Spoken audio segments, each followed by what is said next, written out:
What if someone suddenly disappears from your Snapchat and you have no idea why? Most people get this wrong, but here's why it matters. Did they block you, delete their account, or just deactivate it? Today, they'll show you exactly how to tell the difference, step by step. First, use the search bar in Snapchat and type the person's username. If their profile does not appear, that is your first clue. However, this alone does not confirm deactivation, because blocking works the same way. Next, scroll through your chat list. If your previous conversation with them is gone, this often means the account was deleted or deactivated. If the chat is still there, but their name appears blank or shows pending, that is another sign something changed. Now check your friends list. Go to your profile, tap My Friends, and search for their name. If they are missing, the account may be deactivated or you may have been removed. You won't believe what happens next when you compare this with another account. Ask a trusted friend to search for the same username. If your friend can see the profile,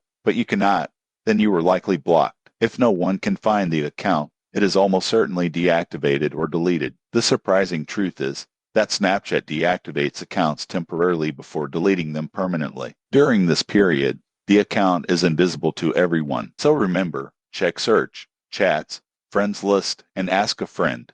This simple process gives you the answer. If this guide helped, subscribe for more clear tech tips you can use today.